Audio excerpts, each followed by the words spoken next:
اس کی تین کیفیات ہو سکتی ہیں. کیوں اللہ کی طرف سے یہ چیزیں آتی ہیں؟ سب سے پہلی شے ہے، اب وہ جو آیات میں نے سنائی تھی وہ سن لیجیے پہلے ترجمہ. سورہ تغابن میں فرمایا ما صاب من مصیبت الا باذن اللہ. دیکھو کوئی مصیبت تم پر نہیں آ سکتی، نہیں آتی مگر اللہ کے اذن سے. ومن یؤمن باللہ، اور جو شخص اللہ پر ایمان رکھتا ہو یہدی قلبہ، اللہ اس کے دل کو ہدایت دے دیتا ہے، اس کے دل کو سکون عطا کر دیتا ہے.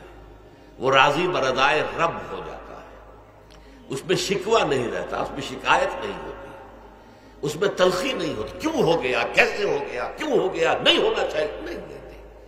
یہ سارا جو پیچ آدمی کھاتا رہتا ہے نا اندر ہی اندر، وہ جو پیچ کھا رہا ہے، یہ سب پیچ سے نجات نہیں گئی.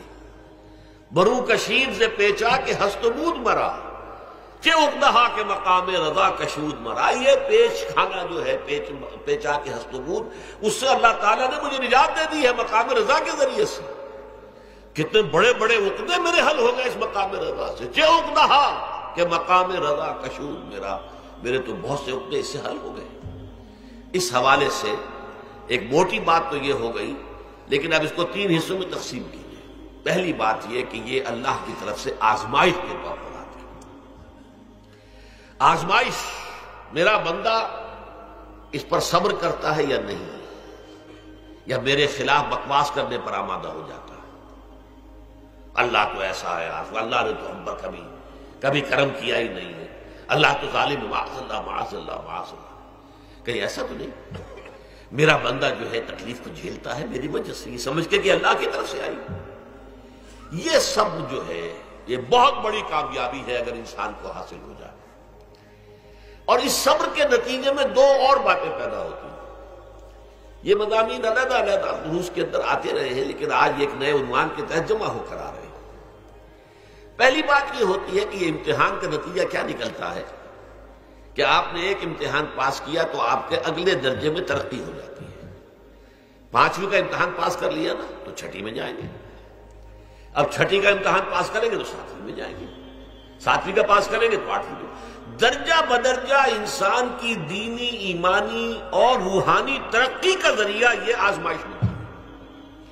جتنا اس میں صبر ہوگا، جتنا اس میں تسلیم و رضا جو ہے آپ حاصل کرتے جائیں گے تو آپ کے درجے بلند ہوتے چلے جائیں گے. آپ کا امتحان کڑے سے کڑا آئے گا، بڑے سے بڑا آئے گا، مشکل سے مشکل تر آئے گا. ایک وقت میں ایم اے کا امتحان بھی آپ کو دینا ہوگا. ایک وقت میں ہو سکتا ہے پی ایچ ڈی کے لیے تھیسس آپ لکھیں، پھر اس کے اوپر جو ہے ٹیم بیٹھی ہوئی اور آپ سے وہ بحث کرے، جرا کرے آپ سے، وہ بھی کرنا ہوگا. لیکن یہ کہ اگر پرائمری ہی میں فیل ہو گئے تو اس کا سوال ہی پیدا نہیں ہوتا کہ کبھی آپ ایم اے کا یا پی ایچ ڈی کا تھیسس بھی لکھیں. اور اسی کو دوسرے انداز میں کہا گیا ہے قرآن مجید میں وَلِيُبْلِيَ الْمُؤْمِنِينَ مِنْهُ بَلَاءً حَسَنًا. اصل میں ابلا کہتے ہیں، بلا یبلو جو ہے عربی زبان میں آتا ہے آزمانا. خلق الموت والحیات لیبلوکم ایکم احسن عملا. یہی معنی ابتلا کے میں، ابتلا یبتلی آزمانا. ابلا یبلی جو آتا ہے باب افعال سے، اس میں آتا ہے کسی کو کسی تکلیف میں ڈال کر اس کو نکھارنا، کہ اس کا جوہر نکھر جائے، اس کے اندر جو خیر ہے وہ اور چمک جائے، لوگوں کو بھی معلوم ہو جائے کہ یہ شخص اس مقام کا اہل ہے، اس کے اندر یہ صلاحیت ہے، اس میں یہ قوت موجود ہے. تو یہ گویا کہ اہل ایمان کی صلاحیتوں کو نکھارنے کے لیے اور ان کے درجات کی ترقی کے لیے بھی اللہ تعالیٰ دنیا کے اندر یہ مصیبتیں اور امتحانات جو ہیں آزمائش کے حوالے سے افراد پر بھی اجتماعی طور پر بھی لاتا ہے. اور ایک اس کا اور بھی ہے، اہل ایمان پر اس طرح کی ابتلا و آزمائش کی ایک نوعیت اور بھی ہے، اور وہ یہ ہے کہ جو بھی آپ سے غیر ارادی طور پر یا یہ کہ آپ نے کوئی گناہ ارادی طور پر بھی کر لیا، اللہ تعالیٰ اس کی سزا اسی دنیا میں دے کر آخرت کی سزا سے محفوظ کر دیتا. گویا کہ اس سے بڑا خیر کیا ہوگا. یہاں کی سزا کیا ہے، جھیل لیا آپ نے، بخار آ گیا، ٹانگ ٹوٹ گئی، چلیے 3 مہینے آپ بستر پر پڑے رہے نا، اور کیا ہوا، کچھ نہیں. لیکن یہ کہ آخرت کی سزا ملتی بہت عظیم ہوتی.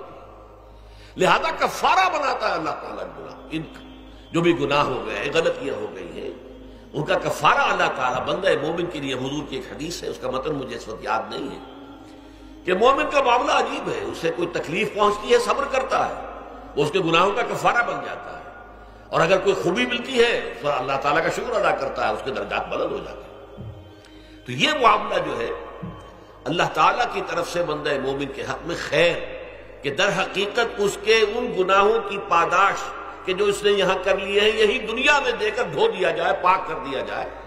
جیسے آپ کو معلوم ہے دھوبی جو ہے کپڑے کو بھٹی میں چڑھاتا ہے، گرم پانی میں ڈالتا ہے، نہیں ڈالتا، تاکہ اس کا میل نکلے، اس کے آگے پٹختا بھی ہے ذرا اس کو، تاکہ وہ میل اچھی طرح چھٹ جائے اس سے۔